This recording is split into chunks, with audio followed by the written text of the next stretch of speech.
సజ్జనార్ చెప్తున్నారు చాలా లోతైన విచారణ జరుగుతుంది అని చెప్పేసి చెప్తున్నారు. లోతైన విచారణ ఆయన మీద జరగాలి. ఆయన మీద 7 కేసులు ఉన్నాయి. ఆంధ్రప్రదేశ్లో 7 కేసులు ట్యాపింగ్ వ్యవహారంలోనే ఆనాడు ఇంటెలిజెన్స్ అధికారుల మీద కేసులు ఉన్నాయి. ఆ కేసులు ఎదుర్కొంటున్న సజ్జనార్ గారు ఇప్పుడు సిట్ చీఫ్ ఎట్లయితారు అంటున్నా నేను.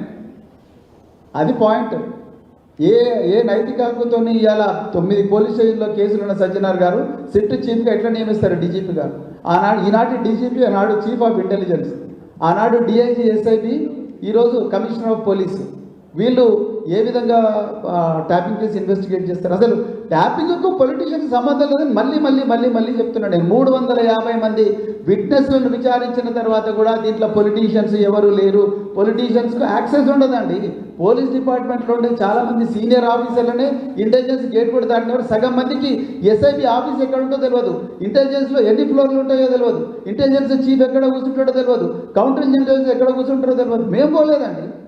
చాలామంది అడిషనల్ డీజీలు ఇంటెలిజెన్స్ ఆఫీసు చూడకుండానే కొంతమంది ఐపీఎస్ ఆఫీసర్లు రిటైర్ అయిపోతారు సర్వీస్లో. అలాంటి గోప్యంగా ఉండాల్సిన ఇంటెలిజెన్స్ వ్యవస్థను ఇవాళ రోడ్ల మీదకి ఇచ్చిండండి రేవంత్ రెడ్డి.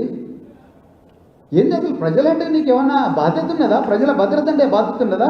మరొక గోకుల్ లుంబిని చాటు పేలులు జరగవని గ్యారంటీ ఇవ్వగలరా? మరొక సాయిబాబా పేలులు జరగవని గ్యారంటీ ఇవ్వగలరా? మరొక మక్కా మసీద్ పేలులు జరగవని గ్యారంటీ ఇవ్వగలరా? మరొక పహల్గాం లాంటి దాడి జరగదని గ్యారంటీ ఇవ్వగలరా? ఇది ఎంత గోప్యంగా పెట్టుకోవాల్సిన వ్యవహారం. అరే పోలీసులు తప్పు చేస్తే మీరు శిక్షించండి అయ్యా, కానీ సంబంధం లేని పొలిటీషియన్ తీసుకొచ్చి దీన్ని ఏదో పెద్ద వెబ్ సిరీస్ లాగా రోజు నడిపించుకుంటా